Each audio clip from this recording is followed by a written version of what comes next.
అంటే ఏమనిపిస్తా ఉంది? నేను మొదటగా ఒకటే చెప్పగలనండి. ఇప్పుడు ఆయన పవన్ కళ్యాణ్ గారికి సపోర్ట్ ఇవ్వాలా వద్దా అనేది అతని వ్యక్తిగత అభిప్రాయం.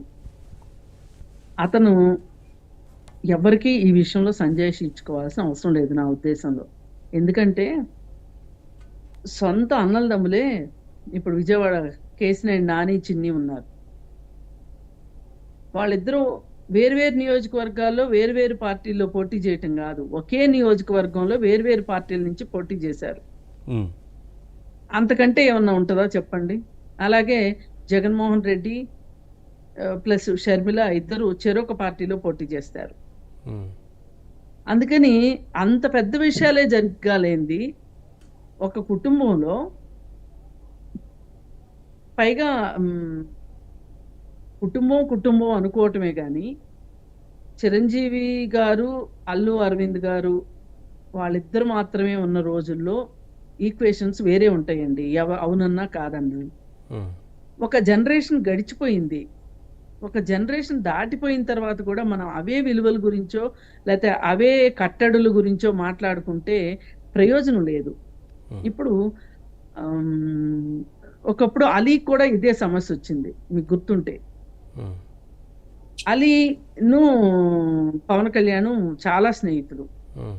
మరి ఒక్కసారైనా నన్ను అడగలేదు కదా, నన్ను వాళ్ళు పార్టీలో చేరమని అడిగారు అందుకని చేరాను అని అలీ వివరణ ఇచ్చుకోవటం జరిగింది.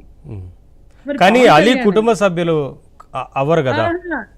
నేను అదే చెప్తున్నా, అతన్ని అసలు కుటుంబ సభ్యుడి కింద మీరు ఎందుకు చూస్తున్నారు? ఆయన ఫ్యామిలీ ట్రీ కిందకి రారు, గుర్తుపెట్టుకోండి మీరు. ఆయన ఎందుకు వస్తారు అసలు చెప్పండి? చిరంజీవి ఫ్యామిలీ వేరు, అల్లు అరవింద్ ఫ్యామిలీ వేరు, అక్కడి నుంచి అర్జున్ ఫ్యామిలీ వేరు, నాగబాబు వేరు, పవన్ కళ్యాణ్ వేరు. మీరు ఎట్లా కలిపి చూస్తారు? ఇప్పుడు ఆ ముగ్గురు అంటే ఇప్పుడు సోషల్ మీడియాలో జరుగుతుందంటే కుటుంబం కాదు మేడం. ఒకటి ఇప్పుడు కుటుంబం పరంగా చూస్తే మీరు అన్నట్లుగా కొంత ఆ గ్యాప్ ఉన్నా సరే ఇప్పుడు ప్రత్యర్థులకు అవకాశం ఇచ్చిన వారు అవుతారు కదా. ఒకవైపు పవన్ కళ్యాణ్ గారు గత 5 ఏళ్లుగా ఇంత పోరాటం చేస్తున్నారు కదా ప్రభుత్వం మీద.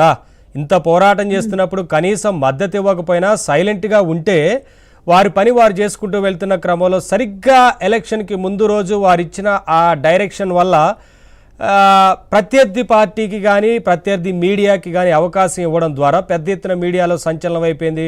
కుటుంబ సభ్యుల నుంచే వారికి మద్దతు లభించడం లేదు, ఇటువంటి వచ్చే ఆ ఛాన్స్ ఇచ్చారు కదా అనేది కదా ఇవాళ.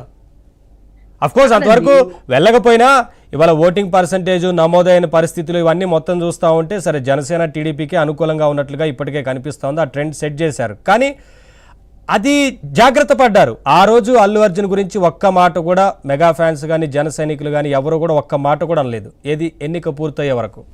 సరే ఆ జాగ్రత్తలు తీసుకున్నారు.